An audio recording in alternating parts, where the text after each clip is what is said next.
Ok, je suis censé être en direct. Je sais pas si vous me voyez.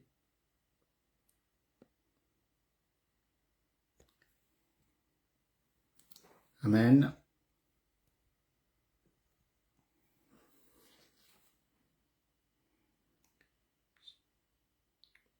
Je suis en direct sur Facebook. Vous me confirmez si c'est ok.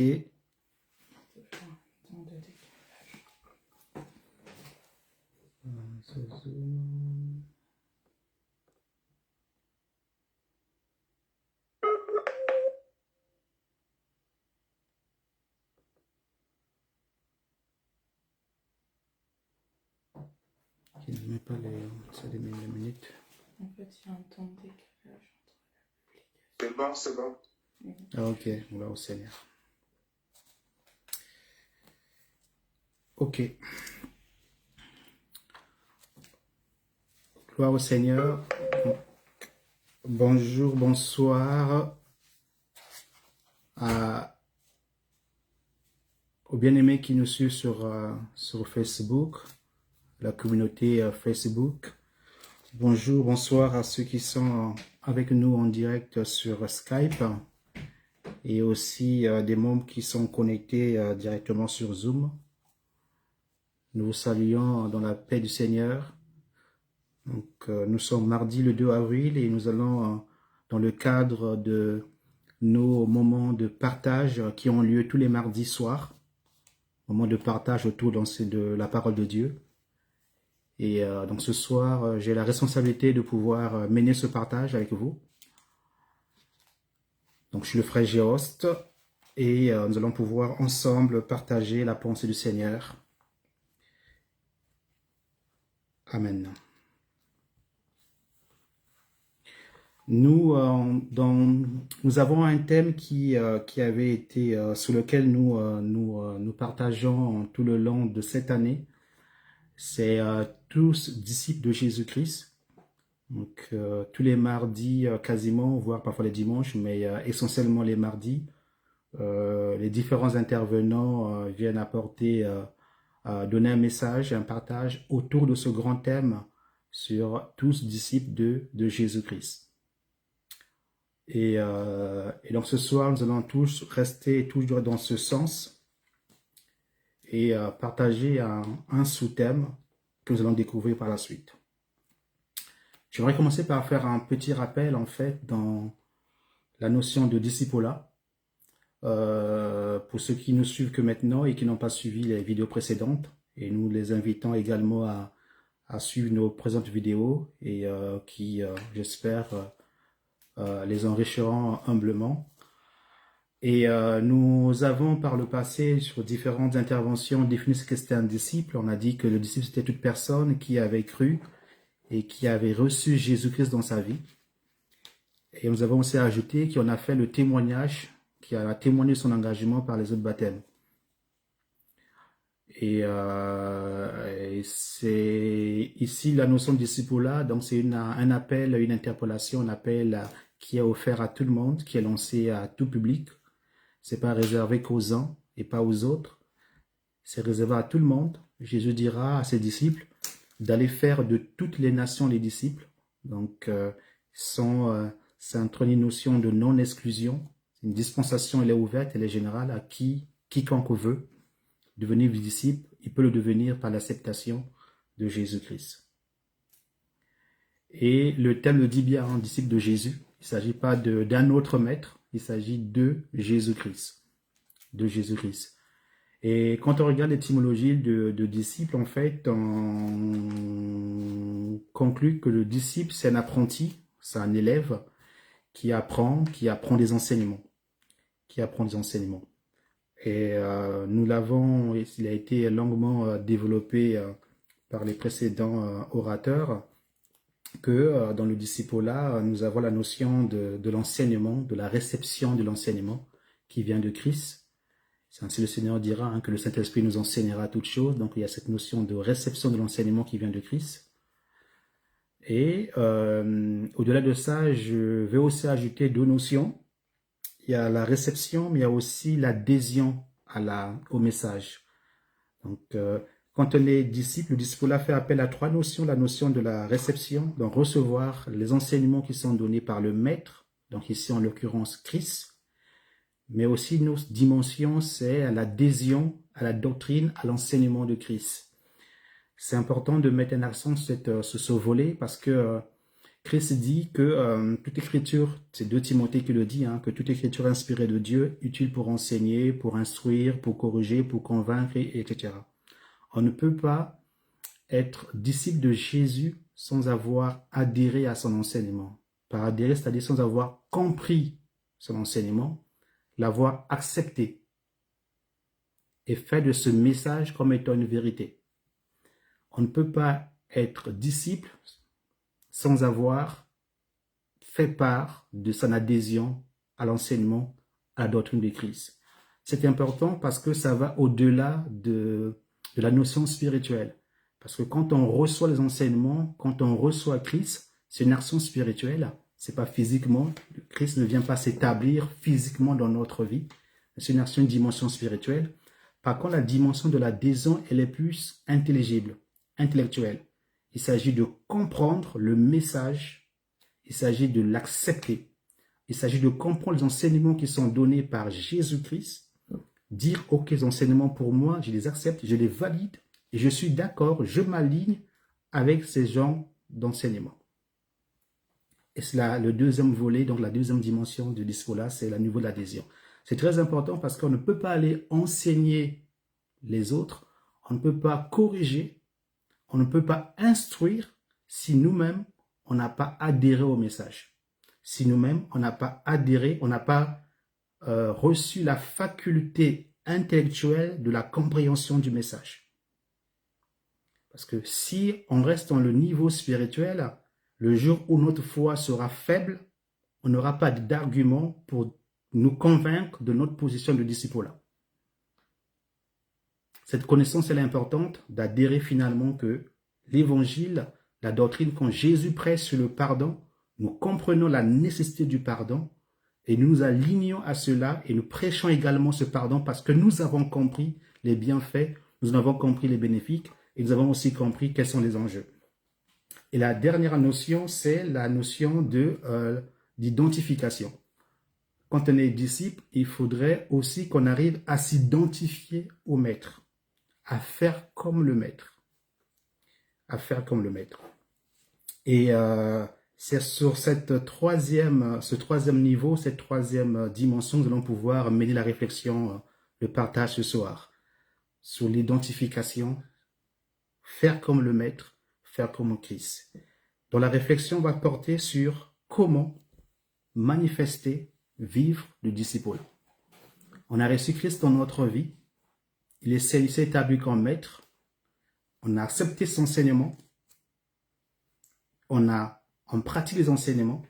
À ce moment-là, comment vivre, comment manifester au quotidien le disciple-là, comment manifester au quotidien le vivre de disciple-là. C'est aussi dire comment être, parce que quand on parle de la manifestation du disciple-là, dire manifester, dire poser des actes, ça veut dire faire des trucs plus concrets, des actes plus concrets, visibles aux yeux des gens, des autres. Autrement dit, c'est comment être un disciple accompli. Parce que celui qui peut poser des actes, ce n'est que la personne qui est en capacité de le faire. Et donc, c'est le disciple qui est accompli. Donc, le partage de ce soir, c'est comment être un disciple accompli. Nous allons lire un texte dans le livre de Luc, l'évangile selon Luc, Luc chapitre 4, non, chapitre 6, verset 10. Luc chapitre 6, verset 10.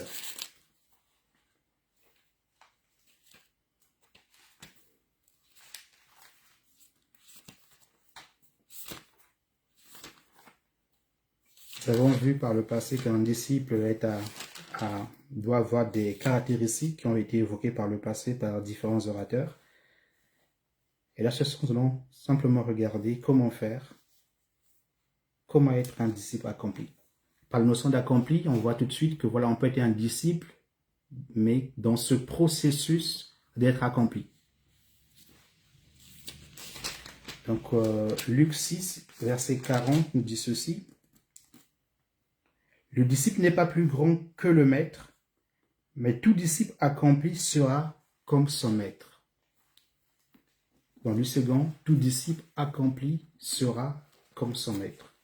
Donc, un disciple accompli, c'est un disciple qui vit, qui est, qui agit conformément à son maître. C'est un disciple qui prend pour modèle, qui prend pour exemple son maître. C'est un disciple qui applique, qui met en œuvre les enseignements reçus par son maître. Nous pouvons voir ce cas de figure quand les disciples de Jean le baptisseur se sont rapprochés des disciples de Jésus-Christ. Et parmi ceux qui étaient là, ceux qui suivaient Jean, il y en avait de ceux qui n'avaient jamais entendu du baptême du Saint-Esprit. Ils n'avaient jamais entendu du baptême du Saint-Esprit. Et quand les disciples de Jésus-Christ leur ont posé la question de savoir, mais de quel baptême avez-vous été baptisés? Ils ont dit, mais du baptême de Jean. Parce que notre maître étant Jean, nous avons suivi les enseignements de Jean, nous avons suivi le baptême de Jean parce que nous connaissons le baptême de Jean. Et nous connaissons aucun autre baptême que celui de notre maître qui est Jean. À ce moment-là, les disciples vont leur faire connaître le baptême par l'Esprit. Donc, voyons bien qu'il s'agit d'une identification. On se réfère aux enseignements, aux messages donnés par le maître et vivre comme le maître. Et c'est très important. C'est très important de s'identifier à Christ et de vivre comme Christ. Christ étant le modèle par excellence, nous devons ce soir simplement rechercher à savoir, à découvrir comment Christ a fait. Et dans nos échanges, nous mettons en avant ce côté un peu plus ou moins pratique, théorique de la parole de Dieu, parce que la parole de Dieu se vit. La parole de Dieu, c'est une vie au quotidien. Elle n'est pas que théorique, elle est vraiment démonstrative, elle est vivante. Et nous sommes les messages du Seigneur, et nous devons vivre la parole de Dieu, donc la manifester au quotidien. Et dans la notion de la question de la réflexion sur comment être un disciple accompli, on a dit finalement qu'il faut être comme son maître, il faut être comme Jésus-Christ. Et il s'agit de s'intéresser à comment était Jésus, comment lui il a vécu, comment lui il a manifesté les choses, quel était son modèle. Parce que quand on est disciple, on a forcément un maître et on tire de son modèle, on tire de son modèle du maître. Et avant d'arriver là, on voit déjà que en tant que disciple, il y a une notion d'identification au maître. On peut se dire, ben voilà, nous, on n'a rien on s'intéresse pas trop parce que c'est le maître, on n'a pas besoin de pouvoir s'identifier. Et pourquoi d'ailleurs s'identifier au maître? Est-ce que ça porte un intérêt? Est-ce que Christ nous a appelés à nous identifier à lui?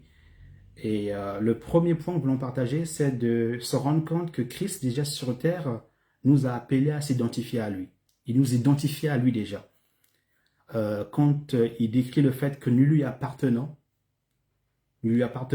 il dit dans Jean 17, verset 6, que le monde, quand il va parler au Père, il dit, c'est Père, préserve-les, car ils ne sont pas du monde comme moi je ne suis pas de ce monde. Il nous identifie déjà à lui, à sa nature, il dit, Seigneur, mon Père, préserve ceux-là qui ont cru en moi, parce que ce monde-là, ceux-là, ces gens, ces disciples, ne sont pas du monde comme moi, je ne suis pas du monde. Ici, il nous identifie à lui. Et dans plusieurs textes, il s'identifie par rapport à ses souffrances. Les apôtres l'interpellent comme le Christ a souffert, vous allez aussi souffrir. Comme le Christ a été haï par le monde, vous serez haï. Comme il a été persécuté, vous serez persécuté. Il dit lui-même que le maître, l'esclave ou le disciple n'est pas plus grand que son maître. Donc lui déjà, il nous identifie à lui, il nous appelle à sa nature, il nous appelle à sa ressemblance. Donc il y a un intérêt à ressembler à Christ parce que lui-même il met un point d'honneur. Nous allons voir finalement pourquoi, comment ressembler à Christ, comment Christ lui-même a vécu, de quoi il a tiré son modèle, de qui il a tiré son modèle, pour que nous puissions faire comme lui. Donc, le texte, le deuxième, c'est Jean 5. Nous allons lire dans Jean 5, les versets 19 et 20. Jean 5, versets 19 et 20, la Bible déclare, Jésus reprit donc la parole et leur dit, en vérité, je vous le dis, le Fils ne peut rien faire de lui-même, sinon ce qu'il voit le Père accomplir. Tout ce que le Père fait, le Fils aussi le fait parfaitement. En effet, le Père aime le Fils et lui montre tout ce que lui-même fait, et lui montrera des œuvres plus grandes que celles-ci, afin que vous soyez dans l'étonnement. Là, nous avons un exemple de Jésus, donc, qui nous présente son modèle. Il nous présente son modèle et dit que tout ce qu'il a fait, il a vu voir faire le Père. Ce que Jésus a accompli, il n'a pas accompli dans le néant. Il y a eu un modèle, il a vu voir le Père, il a vu le Père accomplir les choses et lui les a répétées et les a accomplies par la suite. Il y a là un schéma de modèle, d'identification. Christ s'identifie au Père, il voit ce que le Père fait et il fait exactement la même chose. Et dans ce texte, il y a 3 points importants. Premièrement, il dit, il voit le Père accomplir. Il voit ce que le Père fait. Donc, le Père, plus tard dans le texte, il parlera de la vie, parce que le Père est dans la vie, et moi je peux dans la vie. Donc, il voit ce que le Père fait. Donc, il y a une notion d'apprentissage, de voir les éléments concrets. Christ, il dit, je vois ce que le Père accomplit. Je vois ce que le Père accomplit. Et parce que je vois, deuxième fait, j'arrive à reproduire exactement la même chose. Je n'invente rien, je ne fais rien de par moi-même, mais tout ce que je le fais parce que j'ai vu le Père le faire. J'ai vu le Père accomplir ces choses et moi, je reproduis exactement la même chose. Donc, Christ est notre modèle parfait. Il nous montre ici que ce qu'il faut faire, c'est reproduire ce que le Père fait. C'est reproduire ce que le Père fait. Et c'est intéressant la notion, le mot pareillement, la dédicace pareillement. Il n'ajoute pas, il ne retranche pas, il fait exactement la même chose. Exactement. Combien sommes-nous de ceux qui voient le Père, qui voient Christ et reproduisant exactement ce qu'il a fait? Ne rajoutons pas un peu plus de démonstration, ne rajoutons pas un peu plus comment dire ça, de manachot, ne rajoutons pas un peu plus d'éléments accessoires. Christ, il vient reproduire exactement, pareillement. Et la troisième notion, le Père lui montre. Il dit, le Père me montre ce qu'il y a à faire. Et nous pouvons relever cette vérité dans plusieurs textes de la Bible où quand Jésus voulait prendre des décisions ou voulait mener certaines actions, il se retirait dans la prière, il interrogeait le Père et puis il venait agir par la suite. Il allait consulter le Père pour que le Père lui montre comment faire et après il le faisait. Après il le faisait. Christ est notre modèle puisque nous sommes des disciples de Jésus et nous voulons être des disciples accomplis de Jésus-Christ, c'est-à-dire nous voulons le ressembler, faire comme lui, être comme lui. Et lui, qu'est-ce qu'il a fait? Il a vu voir le faire le Père. Il a fait pareil au Père, comme le Père. Et le Père, il s'est laissé montrer, guidé par le Père. On peut aujourd'hui se dire, ben oui, ça c'était Jésus, le Fils de Dieu, donc il avait une intimité avec le Père. Donc il pouvait voir, apprendre, savoir du Père. Et qu'en est-il pour nous? Qu'en est-il pour nous? Est-ce que nous avons des éléments aujourd'hui pour pouvoir faire comme notre Maître qui est Jésus-Christ? Comment nous, aujourd'hui, pouvons-nous connaître ce que le Christ a fait? Est-ce que nous avons des éléments pour pouvoir faire comme lui? Nous allons lire un troisième texte. Nous allons essentiellement être dans Jean ce soir. Jean chapitre 15, verset 15. Jean 15, 15.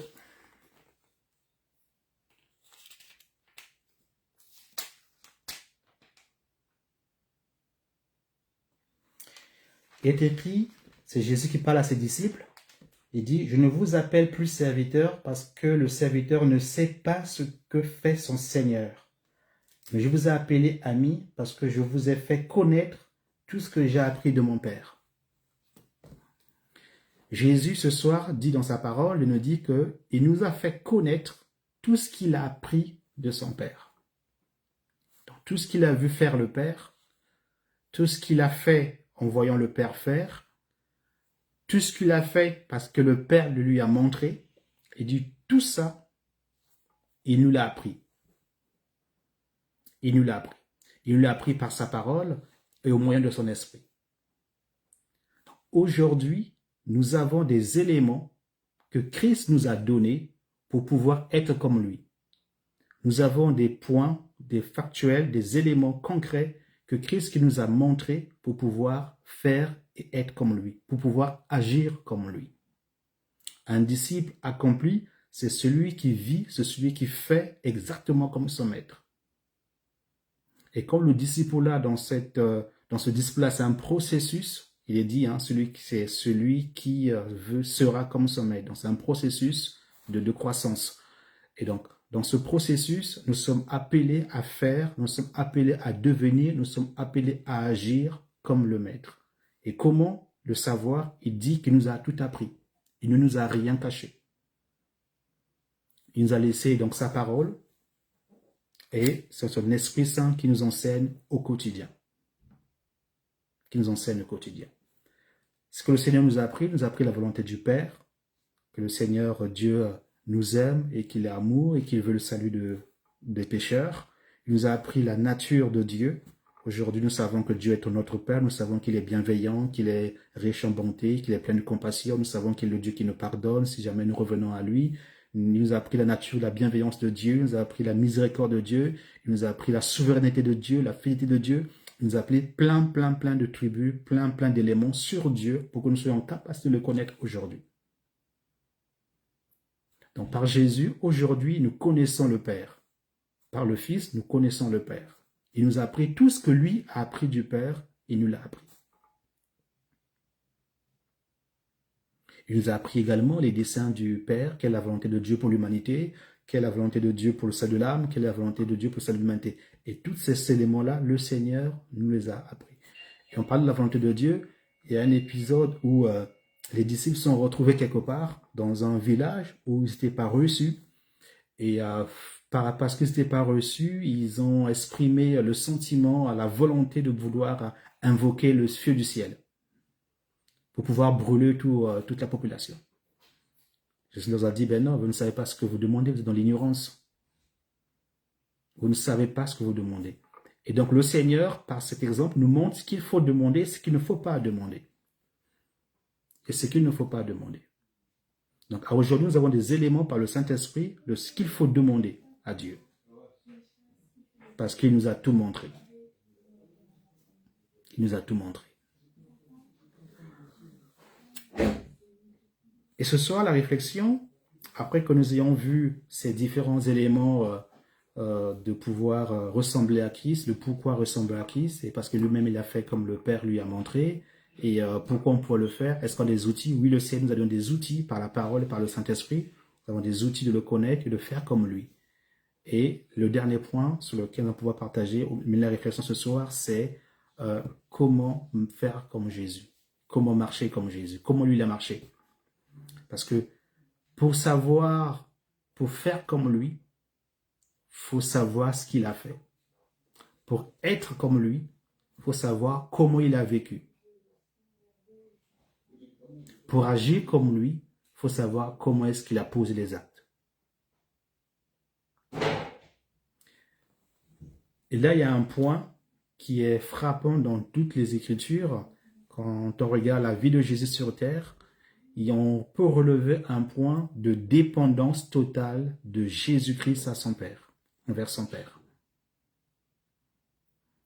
Il y a un point de dépendance totale de Christ à son Père.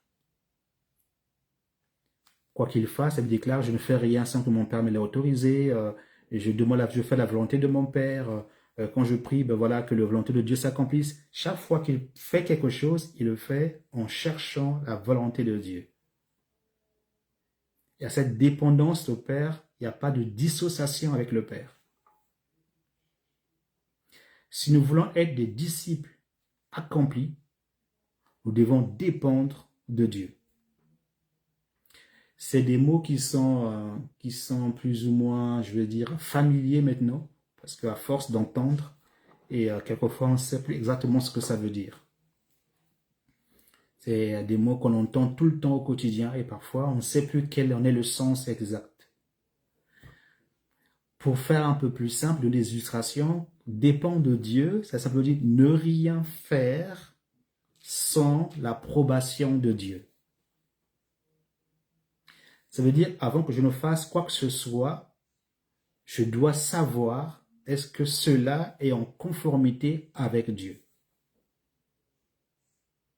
Est-ce que le Seigneur m'autorise à faire tel ou tel acte?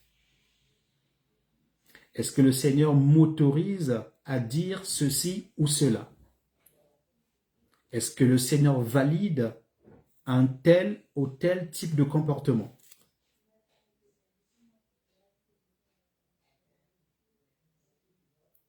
Nous sommes nombreux à dépendre parfois de nos situations de vie qui influent beaucoup sur notre quotidien. Il ne faut pas le nier, c'est une vérité, une réalité.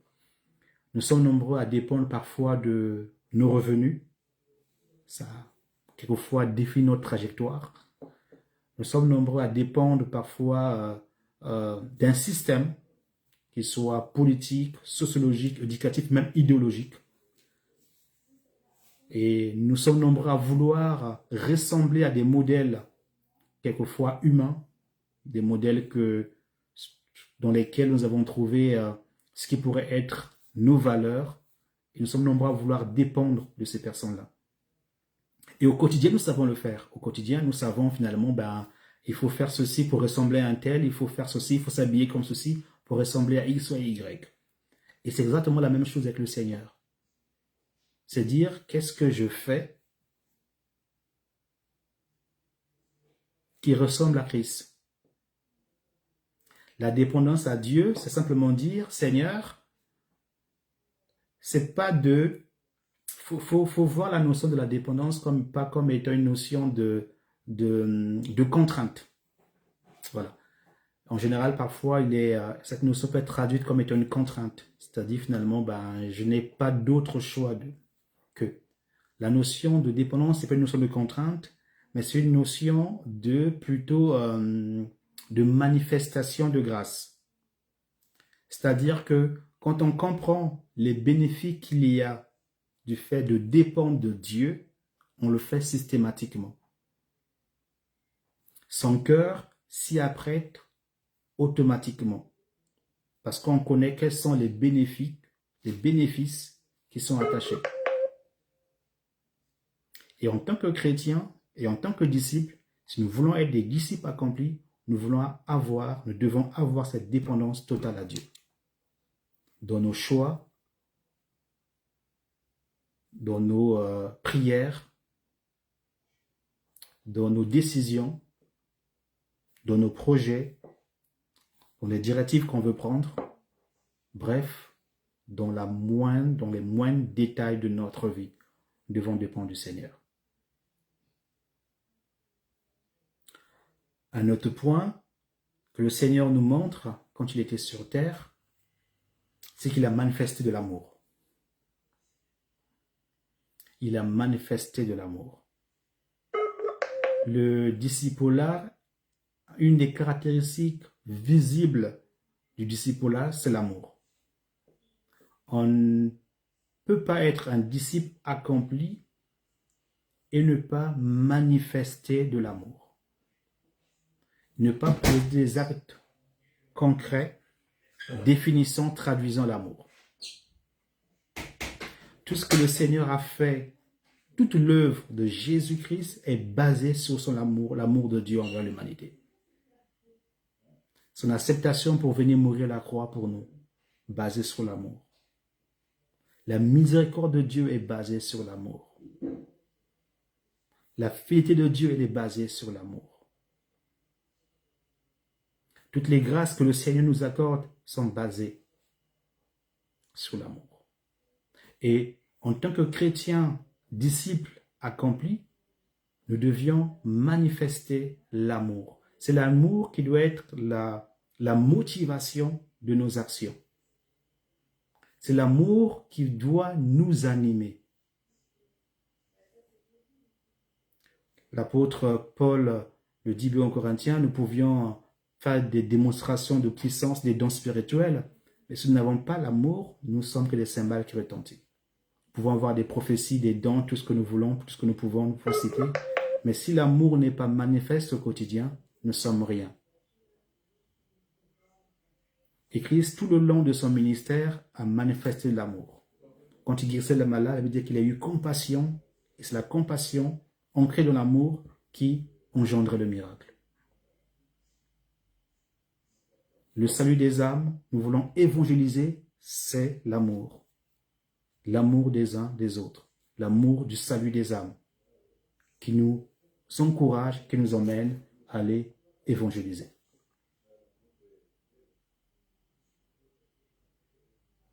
Alors la réflexion ce soir, c'est comment nous pouvions être des disciples accomplis.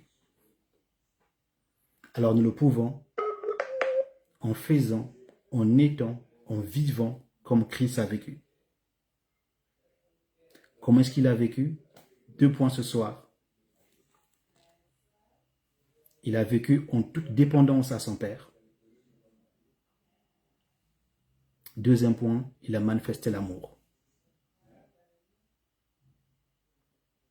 Que le Seigneur nous bénisse et qu'il aide chacun d'entre nous à rentrer dans ce processus d'être un disciple accompli.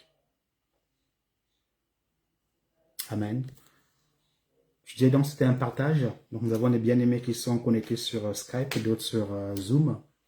Donc on va laisser la parole les uns aux autres pour pouvoir donner leur rapport par rapport à ça.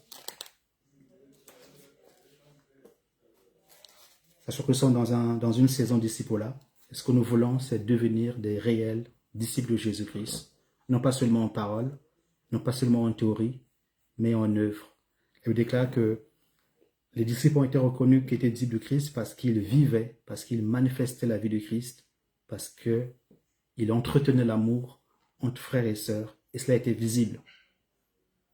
C'est suite à cela qu'on les a identifiés comme Christ. Même Pierre, quand la femme l'a accusé étant parmi de ceux qui étaient avec Jésus, on l'a identifié par son langage, identifié par son comportement. Que celui-ci est certainement un des disciples qui était avec Jésus-Christ.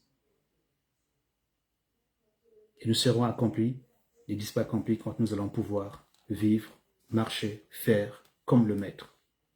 Et le Maître nous a tout montré, nous a tout enseigné. Tout ce qu'il a pris du Père, il nous l'a transmis dans sa parole et par le moyen de son esprit. Amen. Voilà, donc je laisse la parole à nos bien-aimés qui sont sur Skype et Zoom pour leur rapport constructif. Et pour vous qui nous suivez sur Facebook, vous pouvez toutefois poser vos questions en direct. Les pasteurs sont là, ils pourront éventuellement vous répondre, prendre contact avec vous et puis apporter des éléments de réponse pour pouvoir édifier votre foi. Amen.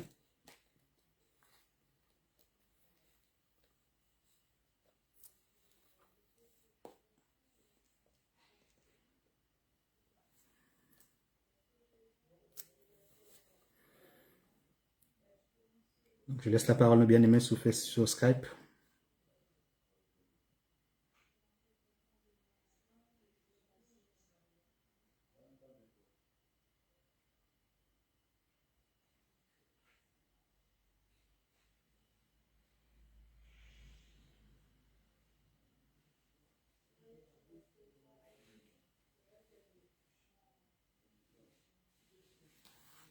Je ne sais pas si vous m'avez entendu. Donc, la parole est à vous. La team Skype et Zoom. Je vais prendre la parole à la team Skype Zoom prend la parole. Donc, pasteur Jérémy, ou frère Jérémy, ce que je peux dire, j'ai apprécié ce que tu as dit en parlant de, je ne vais pas utiliser le même vocabulaire que toi, mais en parlant du fait de connaître en quelque sorte ce que Jésus a dit, ce que Jésus a fait. Et ce matin, j'étais dans la voiture l'évangile de Matthieu, et Dieu voulant, je prêchais un dimanche dessus. Je me faisais la réflexion que même en étant vieux chrétien, en étant chrétien tout court, on devrait davantage revenir lire les évangiles. Je conseille un groupe, j'interviens dans un groupe de futurs candidats au baptême sous l'invitation d'une servante de Dieu. Et donc, j'avais conseillé aux futurs candidats qui n'étaient pas encore candidats, qui aspiraient au baptême, mais qui ne se pensaient pas prêts pour le baptême, et qui maintenant, ce groupe est plutôt prêt au baptême. Donc, j'avais conseillé de vraiment lire les évangiles avant d'aller se promener dans l'Ancien Testament, mais de vraiment prendre le temps de connaître Jésus, un peu ce que tu as dit tout à l'heure, de bien connaître Jésus, de bien connaître les paroles de Jésus, ce que le Seigneur Jésus conseille et ce que le Seigneur Jésus attend. Et depuis qu'ils s'y sont plongés, et hier soir j'avais réuni avec eux, ben, ils ont été vraiment transformés par le Seigneur. Et l'une d'entre elles m'a dit même que depuis que, pasteur, j'ai compris par ton conseil qu'il fallait plonger dans la parole, Dieu m'a tellement visité que même mon mari m'appelle maintenant maman pasteur. Parce qu'elle a plongé dans les paroles de Jésus et les paroles de Jésus ont eu un tel impact en elle. Et ce matin, j'ai écouté l'évangile de Matthieu, le chapitre 5 et le chapitre 6 en particulier. Et tous ces détails qui revenaient, de précisions qui revenaient, ce sera un peu le thème de dimanche, sur ce que Dieu attend dans le changement de cœur, c'est-à-dire que tu viens à Jésus pour qu'il soit ton maître et tu découvres en détail, avec précision, ce qu'il attend de toi si tu veux être son disciple. Et tout est vraiment, c'est précis, quoi. C'est précis sans anticiper sur la prédication de dimanche. Je me mets dans la peau du païen ou de celui qui ne le connaît pas, qui dit, bon voilà, Jésus, je t'accepte comme Seigneur et Sauveur, je veux que tu sois mon maître. Et tu te mets à écouter ce qu'il dit dans Matthieu chapitre 5, Matthieu chapitre 6, où il remet en question ton comportement, tes sentiments, tes pensées, ton fonctionnement, qui va te dire d'aimer tes ennemis, qui va te dire de pardonner, qui va te dire de partager, c'est-à-dire ce que tu n'as pas l'habitude d'avoir comme attitude. Il vient dans les détails toucher le noyau de ton fonctionnement de cœur, de tes sentiments, de ton regard sur les autres, ne pas avoir un regard de condamnation, de ne pas avoir le jugement facile parce qu'il y aurait la poudre dans ton œil, mais d'abord te considérer toi-même. Et j'avais cette réflexion ce matin en écoutant, on me disait, mais oui, mais tout est là, c'est ça, être le disciple, quoi. Tout est là, il faut vraiment lire, connaître les paroles de Jésus, la précision des paroles de Jésus, et se mettre devant ce miroir pour se dire, bon voilà, il y a du boulot dans mon cœur, il y a du boulot dans ma vie, quoi. Et c'est exactement ça. Bon, pour être un bon disciple, un vrai disciple, il faut connaître les paroles de Jésus et après aller devant le trône de la grâce pour lui dire, Père, voilà, je veux suivre les paroles du Maître, voilà ce que mon Maître me demande, voilà ce que tu me demandes, il faut que je m'aligne à ça et j'ai vraiment besoin de toi, sinon je ne peux pas pouvoir être un vrai et un bon disciple. Voilà. Et il est écrit, tout disciple accompli sera comme son Maître. Donc voilà, le défi est là, et comme je disais au groupe de futurs baptisés, heureusement, qui nous a donné le Saint-Esprit pour nous aider à pouvoir accomplir ce qu'il nous demande de faire.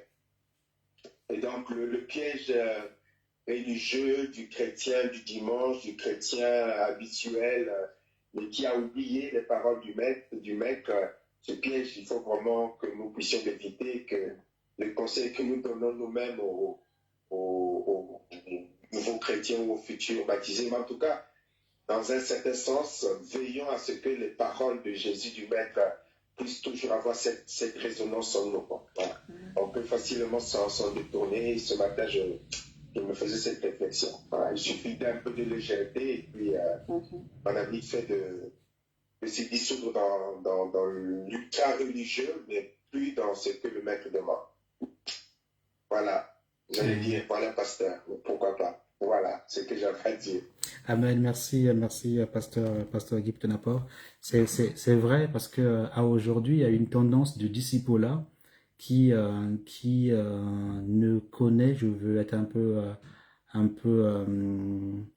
exigeant en disant ça, ne connaît quasiment pas le maître. Parce que ben, on reçoit des enseignements, ce qui n'est pas faux, ce qui n'est pas mal en soi. On reçoit tellement des enseignements extérieurs et on apprend tellement dans la lecture de certains bouquins qu'on exclut la vraie vie de Jésus-Christ, qu'on ne s'y intéresse pas, comment est-ce qu'il a vécu, comment il a fait, et dans telle situation, comment il aurait aimé que j'agisse. Et on se nomme disciple, on se nomme chrétien, alors qu'on ne ressemble absolument rien du tout au maître. C'est très important de revenir à l'essentiel, notamment la lecture de la parole de Dieu pour connaître le maître et comment il a vécu, comment il est, comment il a agi et puis et faire comme lui. Amen, pasteur, merci.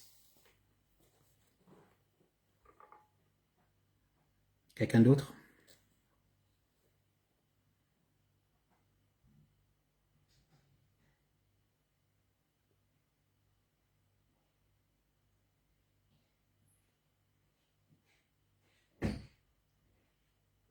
Bonsoir.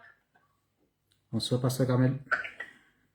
Tout était bien clair, bien dit, richement dit. Donc, j'interviens vraiment parce que c'est mon frérot. Sinon, j'ai pas vraiment de commentaires à faire. Mais ce qui m'a surtout interpellée, même dans ce que le pasteur Guy disait, c'était que c'est vrai que Christ, finalement, c'est vraiment l'incontournable. C'est la pierre angulaire, nous le savons. Et c'est là où je me rends compte que quand la parole nous dit que nous devons être fondés, nous devons bâtir sur le fondement des apôtres, c'est parce que ce sont les premiers disciples qui ont réussi à faire les recoupements justement avec les prophéties anciennes. Et c'est vrai que c'est important de réaliser que Christ est le centre, le Seigneur Jésus-Christ est le centre, et quel merveilleux modèle. Voilà, donc c'est ce qui me venait. Et c'est ce qui me venait, moi, à titre personnel, c'est vraiment un plaisir aussi de chaque jour me recentrer un peu plus sur lui.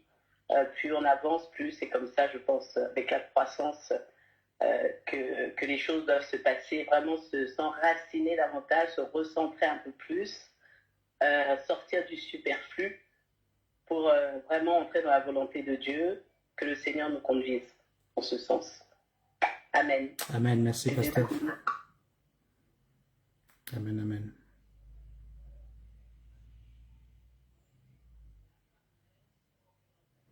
Il y a un point aussi, avant que quelqu'un d'autre ne ouvre son micro, qui est aussi important, autant je pense que ça a été sous-entendu dans le partage, c'est faire la notion de faire comme Christ. Vous savez, quand Jésus il a manifesté donc son autorité envers les esprits impurs, il ordonnait aux esprits de sortir et à un moment donné, après, une fois que les disciples l'ont vu faire, il était question aussi que les disciples, eux aussi, soient dans l'action. Donc, il va les envoyer deux par deux, voilà, annoncer l'évangile en leur disant, vous chasserez les démons maintenant. Donc, eux aussi ont vécu, expérimenté donc, la puissance du nom de Jésus en opérant des délivrances et puis et des guérisons. Et il y a ce volet-là de faire comme. Et le volet de faire comme, le Seigneur a fait, il nous a montré la voie, et nous devions faire comme lui. Nous devons être sous le terrain en agissant comme il a agi. Il ne s'agit pas simplement c'est bien aussi, je ne remets pas en cause le fait de prier, de passer dans la prière. Il ne s'agit pas seulement de se limiter à ça. Il s'agit d'aller poser des actes pour pouvoir être dans la mission que le Seigneur nous a confiée. Et j'ai envie de dire, parfois, c'est en faisant qu'on devient. C'est quand on va manifester les choses, finalement, en les pratiquant, ça prend racine en nous et finalement, ça nous amène à dans ce process de croissance et de désir pour l'accompli.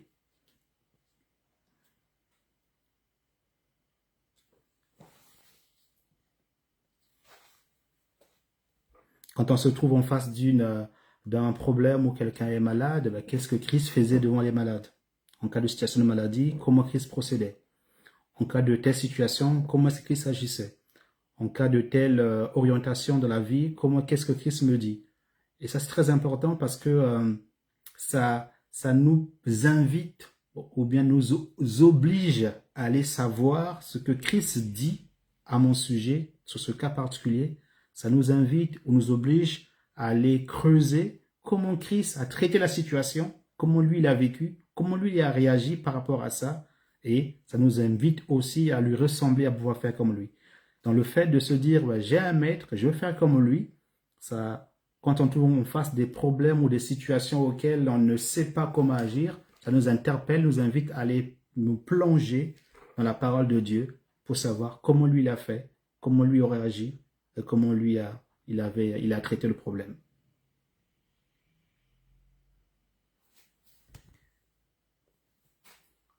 Je reviens sur la team Skype.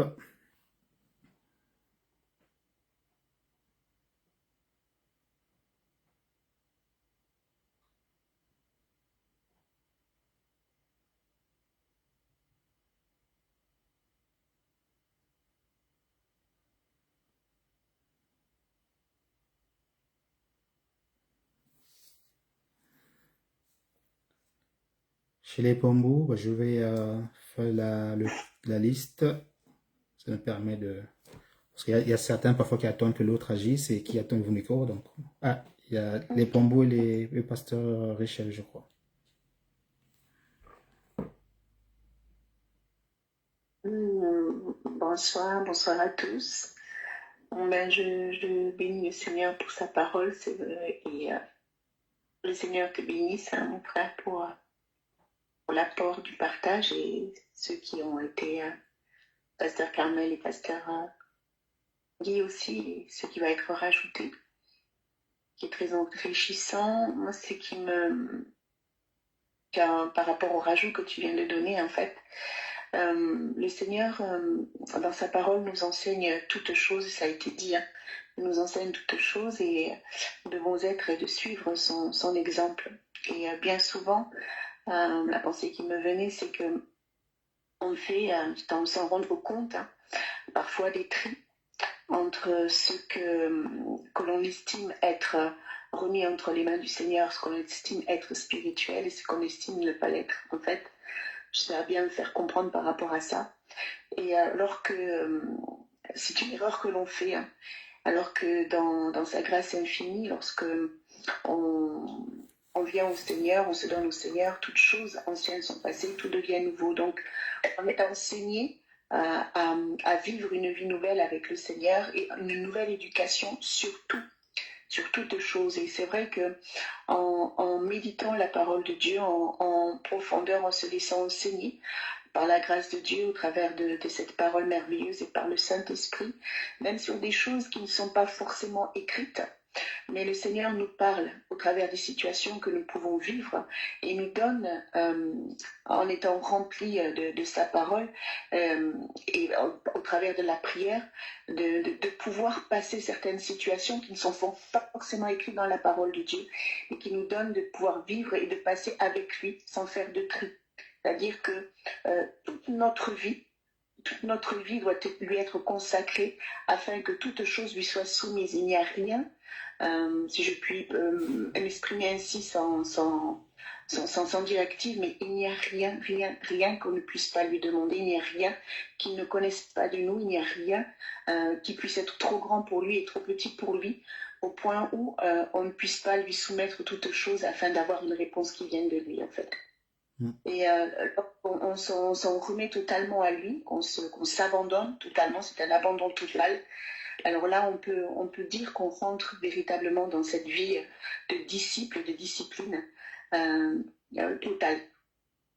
Voilà, c'est ce que je voulais soumettre. Et la deuxième pensée par rapport à ce que tu as dit, dans diverses situations, On n'est pas toujours appelé à agir comme on le voudrait, mais le simple fait de prier et de demander au Seigneur de nous aider ou d'aider la personne dans une situation fait que soit par nous ou soit par quelqu'un d'autre, le Seigneur peut intervenir.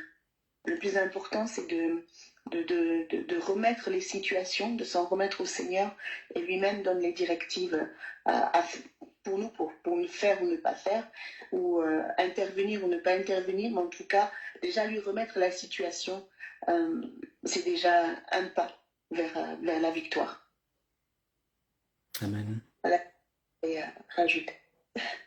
Amen, amen. Merci à moi, Michel. Merci pour ton apport. Amen.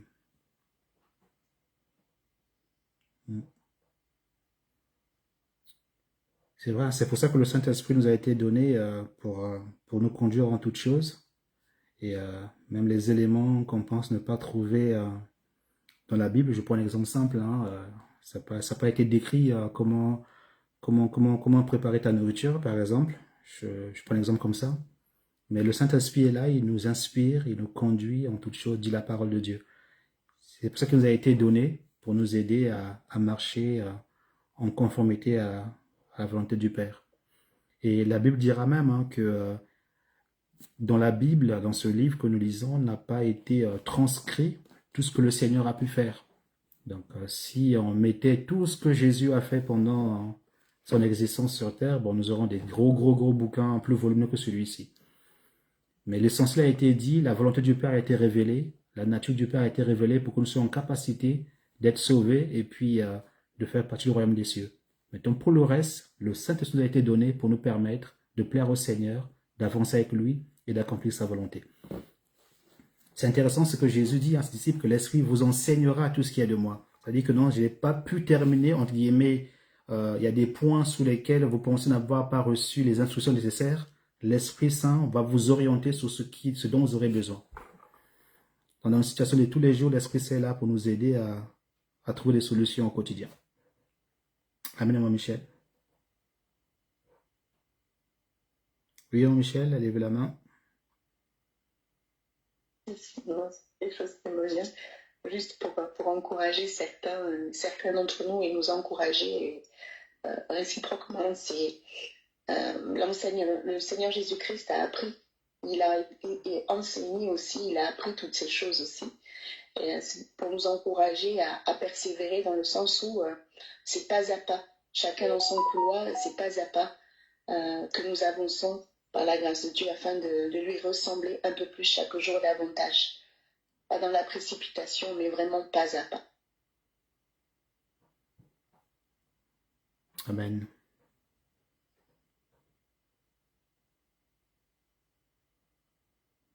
On m'entend? Oui, Pasteur Richard. Je veux juste apporter, bref, ça va un peu aller dans le sens de ce que vous avez déjà dit. En fait, je ne sais pas si je vais me faire comprendre, c'est une réflexion que j'ai en observant l'Église de façon générale. On ne peut pas s'accomplir en tant que disciple, je pense l'avoir déjà dit dans mon intervention, sans avoir en arrière-plan des modèles parfaits qu'est Jésus. Mais aussi, un peu comme tu l'as dit là, et Michel aussi, je pense, avec cette autre forme d'accompagnement de Jésus qui est le Saint-Esprit, qui va nous permettre d'avoir une attitude adaptée au quotidien face à tous les nombreux défis du disciple-là. Et l'un des grands défis du disciple-là, c'est le rapport entre les disciples. Dieu se révèle à chacun de façon individuelle et personnelle, donc on a tous parfois tendance à voir sa vision comme étant celle qu'il fallait appliquer à tous. Et parfois on fait l'erreur de généraliser une vision particulière, et là, même si le Seigneur a l'origine de la vision particulière, on peut nous faire sortir de notre construction en tant que disciple. Je ne sais pas si je me fais comprendre. De notre construction en tant que disciple. Et on a besoin que le Saint-Esprit nous accompagne, nous aide à nous comprendre, à nous comprendre les uns les autres, nous aide à exercer les fruits de l'esprit, à savoir reculer quand il faut reculer, à savoir avancer quand il faut avancer, à savoir être de conseil quand il faut être de conseil, à savoir reprendre, à savoir intercéder, prier, comme l'a dit Michel tout à l'heure. Ce lien que nous avons les uns avec les autres dans le corps, là aussi participe à la construction du disciple. Et on ne dira jamais assez, on n'est pas fait disciple uniquement par ce rapport personnel avec le Seigneur. C'est ce rapport d'ensemble, de corps, à cette importance-là et ça donne encore plus paradoxalement, ça donne encore plus de force au modèle originel, enfin, de force d'importance au modèle originel, parce que plus on s'éloigne du modèle, plus on a des difficultés à le reproduire. Donc plus il est présent, plus on a de facilité à maintenir aussi dans la durée la transformation, le changement. Moi, je me comprends. Je ne sais pas si je me suis fait comprendre, mais en tout cas, je vous donne la pensée telle qu'elle est dans ma tête. C'est pasteur. Amen, amen. On a compris. Amen, Dieu te bénisse.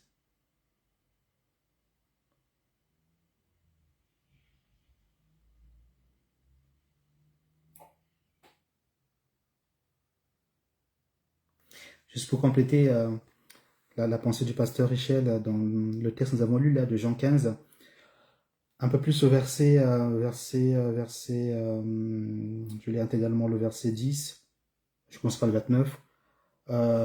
Tout comme le Père m'a aimé, moi aussi je vous ai aimé, demeurez dans mon amour. Si vous gardez mes commandements, vous demeurez dans mon amour, de même que j'ai gardé les commandements de mon Père et que je demeure dans son amour. Je vous ai dit cela afin que ma joie demeure en vous et que votre joie soit complète. Voici mon commandement, aimez-vous les uns les autres comme je vous ai aimé. Il n'y a pas de plus grand amour que de donner sa vie pour vos amis. Il y a une notion très importante du disciple-là, la notion de l'amour entre disciples, l'amour entre frères et sœurs. Et c'est important parce que je l'ai partagé tout à l'heure en disant que c'est en manifestant cela que le monde reconnaît en nous ou reconnaîtra que nous sommes de Christ. Le signe, une des caractéristiques visuelles que le Seigneur permet au monde de percevoir en nous, que nous sommes de lui, c'est la manifestation de l'amour les uns envers les autres. Les uns envers les autres. Et ça se traduit, ça se décline sur plusieurs niveaux. Chacun, le Seigneur instruira, l'Esprit conduira la déclinaison, mais c'est la manifestation de l'amour dans toutes ces déclinaisons.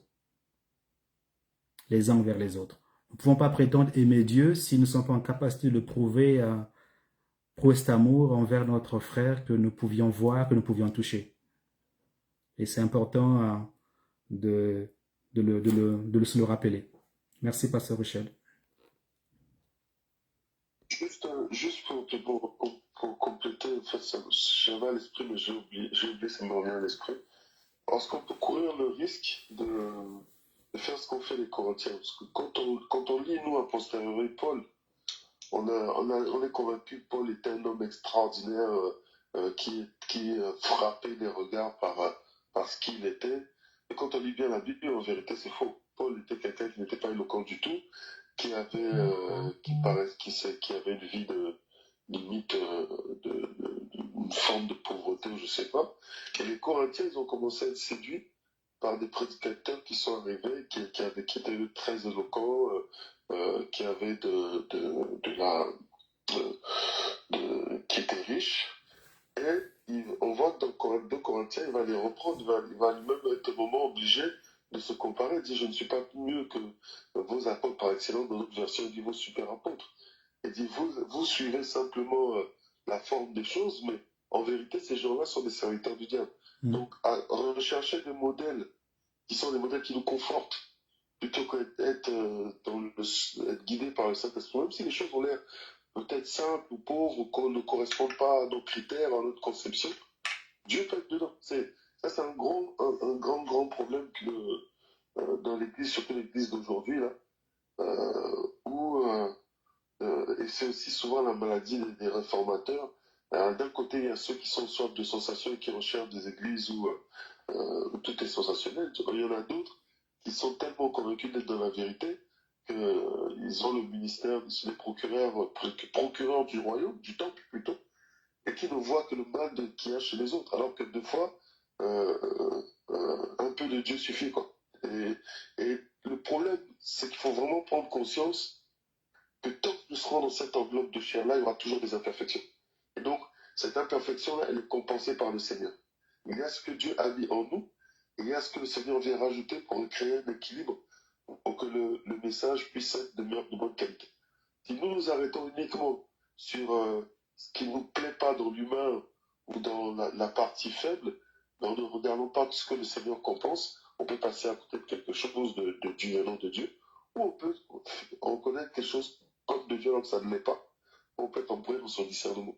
D'où la nécessité d'être dirigé par le Saint-Esprit et de laisser le Saint-Esprit nous aider à dépasser tout ce qu'il peut avoir comme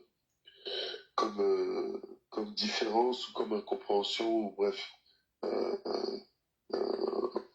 Ouais, voilà. Amen. Amen, amen. Merci, Pasteur Michel. Est-ce qu'il y a d'autres... Ah, Pasteur Carmel a levé la main. Oui, Pasteur Carmel. Oui, en fait, quelque chose qui me venait, je bénis le Seigneur, hein, ça me fait du bien, quelque chose qui me venait, quand j'entendais le pasteur Michel, je partage complètement tout ce qui a été dit, hein, vraiment tout ce qui a été dit par les uns, par les autres. Et c'est vrai que bon, les imperfections visibles prennent beaucoup la marche, hein, ça c'est vraiment un piège. Et j'étais en train de réaliser que bon, on est très théoricien. Hein. Je m'englobe. Je pense que chacun sera d'accord avec moi. C'est qu'on est très théoricien, mais c'est aussi normal parce que bon, on est imparfait. On est imparfait. Et c'est vrai que bon, pour moi, ça sera même je demanderais même cela comme un sujet de prière, je le présenterai comme ça. C'est qu'en fait, la Bible nous dit dans le livre de Colossiens au chapitre 3 qu'il faut se revêtir de l'amour et le lien de la perfection. Et c'est vrai que le Seigneur, lui, par le Saint-Esprit, il nous unit pour que nous soyons parfaits en lui, gloire à Dieu. Mais ce n'est pas quelque chose d'humainement possible. Et c'est peut-être là aussi où on se freine, parce qu'on compte aussi sur nos propres forces, on se regarde les uns les autres, on s'épie, et puis finalement, on fait le jeu de la chair. Et je pense qu'on devrait peut-être beaucoup plus prier pour que vraiment, justement, le Seigneur nous remplisse de cet amour divin qui vient de lui, qui n'est pas humain, mais qui est céleste, et qui va justement nous faire croître, puisque nous sommes appelés aussi, en dehors de la croissance individuelle, à croître ensemble, hein, en tant qu'Église, corps de Christ, comme ça a été dit. Et c'est vrai qu'il faut, je pense, s'appuyer, c'est Maman Michel qui parlait d'abondant, il faut progresser dans cet abondant pour sortir justement de... j'ai comme cette image, et moi aussi je me comprends, hein, j'ai comme cette image de... on puise dans ses réserves et quand il n'y en a plus, on continue à puiser pour avancer selon le modèle qu'est Christ, mais avec des forces que nous n'avons pas, alors que nous avons le Saint-Esprit et que la consigne nous est donnée dans la parole, mais sans le Saint-Esprit, sans laisser le Saint-Esprit œuvrer en nous, on ne peut pas rentrer dans la réalité pratique. Et donc, du coup, on passe beaucoup de temps parfois dans la théorie et un peu moins dans la pratique. J'espère que je me suis fait comprendre. Oui, Pasteur Carmel. Amen. La pensée a été fidèlement transmise. Encore du côté de Maman Michel, oui. C'est l'autre partie de Maman Michel. Ah, l'autre partie de Maman Michel, ok. Je pense que c'est important de se rappeler deux choses. La première, c'est que le disciple-là, ça concerne d'abord un travail individuel par rapport à Dieu.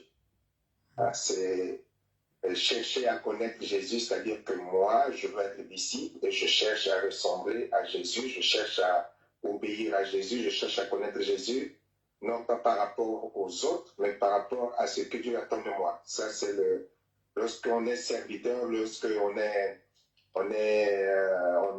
dans la cour d'un roi, qu'on est dans la pratique ancienne, chacun est au service du roi, non pas par rapport à l'autre, mais par rapport à ce que le roi attend, par rapport à ce que le maître attend. Ça, c'est vraiment d'abord important. C'est d'abord ça la priorité. Comme on dit, le salut est individuel. Donc, c'est d'abord chercher à plaire à Dieu, non pas en se comparant, mais par rapport à ce que Dieu attend vraiment de moi et par rapport à ce qu'il a établi. Ça, c'est de un. Et de deux, je crois que si on passe du temps à chercher à connaître, comme tu l'as dit, à connaître le maître, comment il fonctionne, comment est-ce qu'il agit, comment est-ce qu'il réagit, dans quel cas de figure il est favorable, dans quel cas de figure il est défavorable, prendre le temps d'être à l'écoute du Saint-Esprit. Si on a vraiment cette démarche honnête, claire et nette, je crois qu'on aura la capacité de discernement, de fonctionnement par rapport aux autres. Tout est dans le comportement de Jésus. Lorsqu'on sera devant la femme adultérine ou qui a commis l'adultère, qui est quelqu'un qui est dans le péché, on cherche comment est-ce que Jésus, enfin le Saint-Esprit va nous enseigner comment est-ce que Jésus se comportait envers un tel, envers les pharisiens, pourquoi, comment est-ce qu'il a été dur, envers la femme qui a commis le péché, pris en flagrant délit de péché, comment est-ce qu'il a réagi, envers, je ne sais pas quel autre personnage, en prenant le temps avec le Saint-Esprit par rapport au comportement de Jésus, ce qu'on ne peut pas toujours trouver dans les épîtres, mais vraiment dans l'étude sur les 4 évangiles dans le comportement du Seigneur Jésus-Christ, pour qu'on puisse nous ressembler. Je pense, à mon humble avis, qu'on a presque tout qui va nous permettre d'avoir une bonne relation fraternelle dans l'amour tel qu'il attend de chacun d'entre nous. Et le problème, je pense, c'est lorsqu'on perd de vue peut-être, comme je l'ai dit tout à l'heure, l'étude régulière de l'Évangile pour vraiment se focaliser sur le comportement du Seigneur Jésus-Christ. Lorsqu'on part un peu plus loin, on grandit, on croit grandir un peu plus dans la parole de Dieu, qu'on ne se focalise pas sur le comportement de Jésus. Avec j'aime bien ce livre, même si certains ne l'aiment pas, le livre qui dit, le titre, c'est « Que ferait Jésus à ma place ?» Même sans tomber dans le formalisme, mais c'est ce genre de questions également, lorsqu'on le conduit bien humblement devant au pied de la croix, ça fait partie des choses qui nous permettent de revoir et de corriger là où notre chair, notre orgueil, notre suffisance voudrait intervenir. C'est là où le Saint-Esprit également vient rappeler à notre mémoire, vient rappeler à notre cœur, voilà, dans tel cas de figure, comment est-ce que Jésus a réagi, pour que tu puisses aussi t'adapter par rapport à cela. Je crois que notre grand tort, c'est de ne pas trop nous focaliser sur l'étude du comportement et de réaction du Seigneur Jésus-Christ. On ne prend pas vraiment le temps en tant que disciple à chercher à véritablement, vraiment, à chercher, en tout cas c'est la réflexion que j'avais personnellement en écoutant l'évangile ce matin. On ne prend pas toujours le temps, où on oublie, où on laisse passer beaucoup de temps, on va chercher un peu des choses souvent compliquées. Alors qu'en reprenant au sérieux l'étude du Seigneur Jésus-Christ, les évangiles, sur le comportement du Seigneur Jésus-Christ, sur le comportement de Dieu tout simplement, le problème par rapport à l'autre peut se régler. Voilà. Si on a le cœur assez attentif, assez à l'écoute et assez humble, et qui accepte la remise en question. Amen. Amen, pasteur, amen. Amen, merci pour ce complément. C'est important parce que la notion de disciple-là appelle donc c'est une relation entre un élève et son maître. Et il ne faut pas perdre de vue cette notion. Et puis nous sommes appelés à tisser ce lien d'amour fraternellement les uns vers les autres, mais sans perdre de vue que nous sommes disciples de Jésus et c'est lui seul que nous devons avoir pour modèle. Amen, amen. Est-ce qu'il y a d'autres interventions avant que nous puissions terminer, clôturer?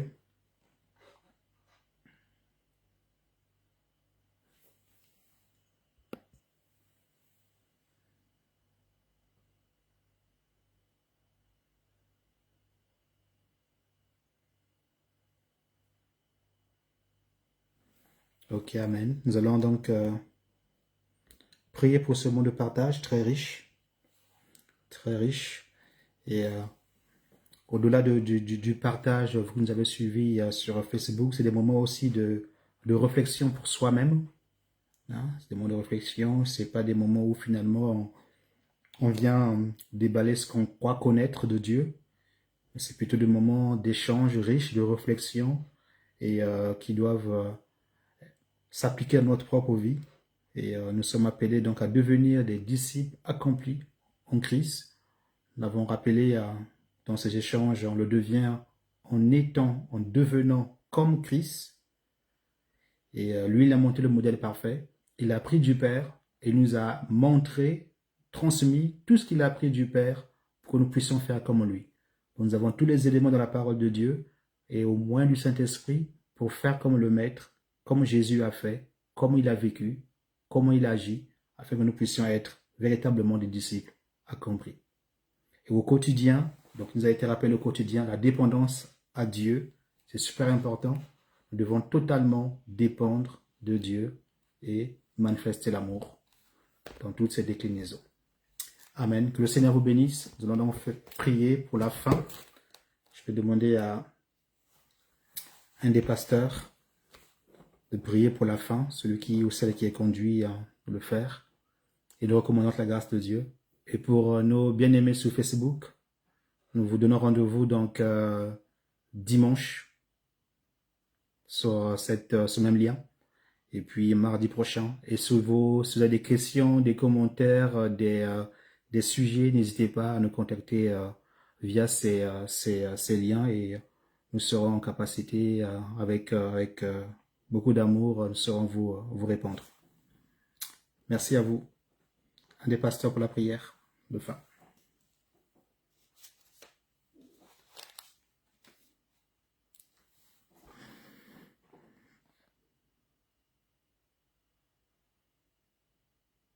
Nous passons sans peine de la majorité. Seigneur, nous voulons te bénir et te rendre grâce pour ce temps de visitation de nos cœurs, pour ce temps de visitation de nos comportements, sur le temps de visitation de notre fonctionnement. Merci vraiment de nous avoir rappelé que tout disciple accompli est destiné à être comme son maître. Et bien que nous soyons presque pour la plupart d'entre nous des vieux chrétiens, nous avons encore chaque fois besoin de te connaître. Jamais nous ne pourrons dire que définitivement nous te connaissons, parce que l'environnement, le monde, nos pratiques, nos habitudes viennent souvent obscurcir ou dissoudre ou diluer notre vision de toi. Et nous te disons merci de ce que tu nous as rappelé encore ce soir, que c'est fondamental d'appliquer un peu ce que l'apôtre Paul a dit à Timothée, veille sur ton enseignement. Et ce qui pourrait résumer le message de ce soir, c'est veille sur la connaissance que tu as du Seigneur Jésus-Christ. Merci Seigneur de nous y aider vraiment, parce que c'est fondamental pour chacun d'entre nous, afin de pouvoir être en toi, pour ainsi fonctionner avec toi. C'est de la brillance que tu nous donnes que nous pourrons aussi briller pour éclairer les autres. C'est de la compréhension, la réception de l'amour que nous recevons de toi, que nous pourrons également aimer les autres, que nous pourrons être des vrais disciples. Merci pour ton Esprit Saint qui nous en rend capables. Et aide-nous à vraiment nous atteler à bien te connaître pour mieux te servir. Au nom de Jésus. Amen. Amen. Merci. Bonne soirée sur Facebook. À dimanche. Sur Skype, bonne soirée. Vendredi et à dimanche. Et sur Skype à vendredi.